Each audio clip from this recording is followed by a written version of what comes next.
September 1st, 1939, Warsaw. Germany launches its Blitzkrieg into Poland.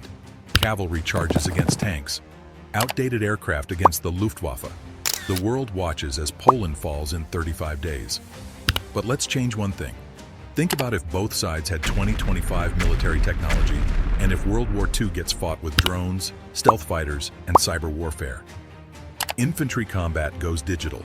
The first German troops cross into Poland at 4:45 a.m., but they're not just soldiers anymore.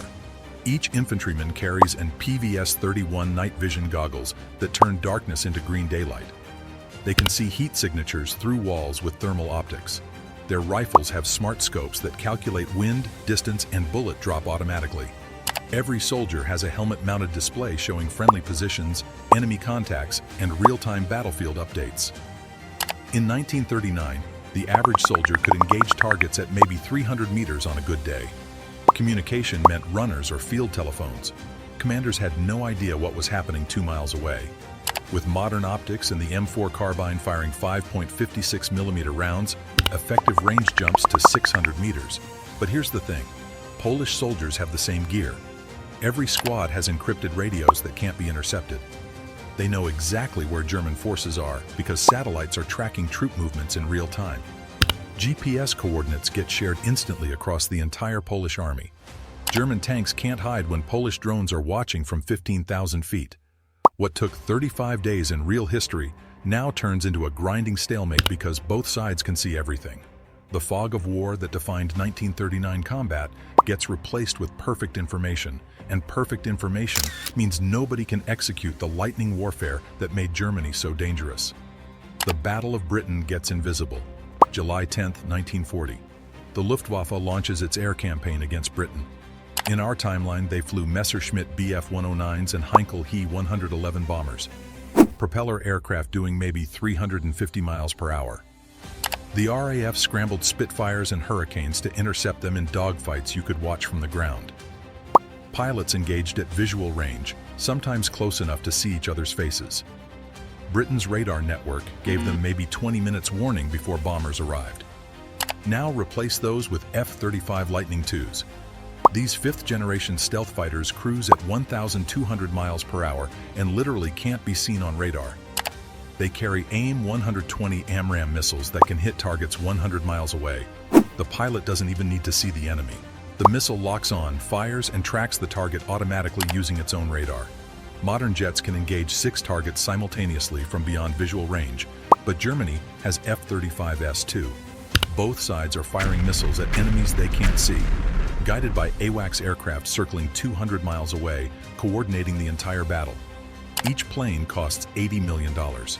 In the real Battle of Britain, Germany lost around 1,900 aircraft over 4 months. At modern prices, that's $152 billion gone in a summer.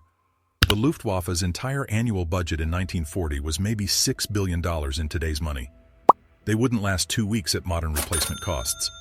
Stalingrad becomes a drone war. August 23, 1942. The Battle of Stalingrad begins. In real history, this battle lasted 5 months and killed nearly 2 million people. Soldiers fought room to room, floor to floor, sometimes with knives and shovels when ammunition ran out. The average life expectancy of a Soviet soldier in Stalingrad was 24 hours. Men died for single buildings. The Pavlov House, a 4-story apartment building, held out for 58 days and had more German casualties than the entire capture of Paris. With modern technology, neither side even enters the city. Germany sends in MQ-9 Reaper drones flying 25,000 feet overhead, where small arms can't touch them. Each Reaper carries 14 Hellfire missiles and can loiter for 14 hours straight. Operators sit in bunkers 1,000 miles away in Berlin, watching thermal feeds and dropping precision strikes on any heat signature that moves. The cameras are so good, they can read a license plate from 3 miles up. Russia counters with their own Orlan 10 drones, mapping German positions and calling in artillery that's GPS guided to within 10 meters. No more ranging shots, no more adjusting fire. First round lands exactly where you want it. The brutal urban warfare that defined Stalingrad turns into a remote-controlled nightmare. Soldiers hide in basements while drones hunt for targets above. Jamming equipment becomes more valuable than ammunition. Electronic warfare specialists become the most important people on the battlefield.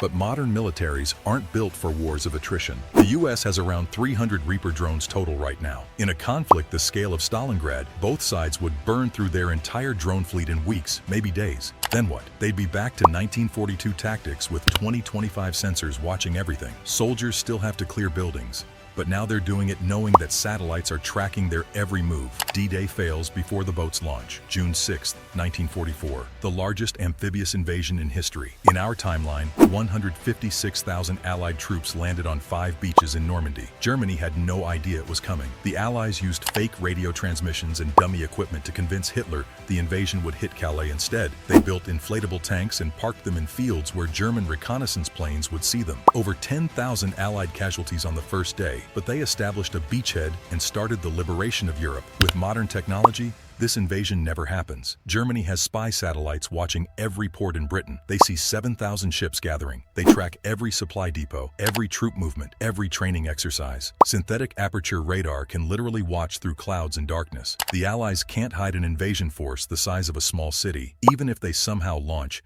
Germany's watching with Global Hawk drones at 60,000 feet. These drones can stay airborne for 34 hours straight. The moment those landing craft hit the water, anti-ship missiles are already in the air. Russia's P-800 Onyx missiles fly at Mach 2.5 and carry 600-pound warheads specifically designed to sink ships. A single missile can take out a landing craft with 200 soldiers. Germany has hours of warning and hundreds of missiles. The landing craft don't make it 10 miles from shore. Entire battalions disappear under the waves before anyone fires a rifle. D-Day becomes D-disaster, and the European ground war has to be fought entirely through Italy and the East. The entire Western Front strategy collapses. Without Normandy, the war in Europe takes completely different routes. Tank battles become irrelevant. July 5, 1943, the Battle of Kursk, the largest tank battle in history. Around 6,000 tanks clash on the Eastern Front in an engagement that lasts 7 weeks. Massive steel monsters trading shells at 1,000 meters, breaking through lines, getting flanked, exploding in fields. Tank commanders stood in open hatches trying to spot enemies through binoculars. Crews loaded shells by hand and hoped the enemy missed first. Modern tanks like the M1A2 Abrams have composite armor that can stop almost anything. They fire depleted uranium sabot rounds at Mach 5 that can punch through 30 inches of steel. Their targeting computers can hit moving targets at 2 miles, while the tank itself is driving 40 miles per hour over rough terrain. Thermal sights let them fight at night like it's daytime, but none of that matters anymore, because A-10 Warthogs arrive at 10,000 feet and fire AGM-65 Maverick missiles from 15 miles away. The pilot doesn't even see the tank with his eyes. The missile's TV camera locks onto the heat signature. The pilot confirms the target on a screen, and the missile does the rest. Its 300-pound warhead can destroy any tank ever built. One A-10 carries 6 Mavericks. A squadron of 12 aircraft can take out 72 tanks in a single pass. Tank warfare becomes tank target practice. Those massive armored columns that defined World War II turn into expensive coffins the moment aircraft show up. Not to mention, the entire doctrine of armored breakthrough gets replaced with don't group your tanks together or they'll all die at once. Tanks that cost $9 million each become worthless because a $100,000 missile can kill them from beyond visual range. The war ends in 90 days. Modern military technology is so destructive, so expensive, and so dependent on infrastructure that World War II can't last 6 years. In our timeline, combatants built 50,000 tanks, 750,000 aircraft, 7,000 ships. They could replace losses because factories could pump out Shermans and Spitfires relatively quickly. A Sherman took 10,000 man-hours to build. A Spitfire took 15,000. A modern F-35 takes 18 months to build and requires 300,000 man-hours. An Arleigh Burke-class destroyer takes 4 years. A single B-2 Spirit bomber costs $2.1 billion, and the U.S. only has 20 of them. Once they're gone, they're gone. No country can sustain that kind of loss rate.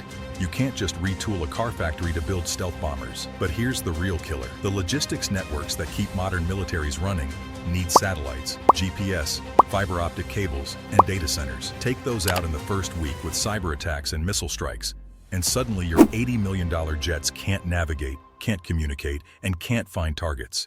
They're useless hunks of metal. Modern warfare requires a functioning global infrastructure. World War II-scale destruction would obliterate that infrastructure in days. Within 3 months, both sides would run out of precision weapons, their economies would collapse from the cost, and they'd be forced to negotiate or resort to World War I tactics with World War III casualties. The war doesn't end from one side winning. Nobody can afford to keep fighting. Modern technology doesn't make World War II cleaner or faster. It makes it impossible. If that thought hit you, subscribe for more, and drop a comment on how you think this war would actually end.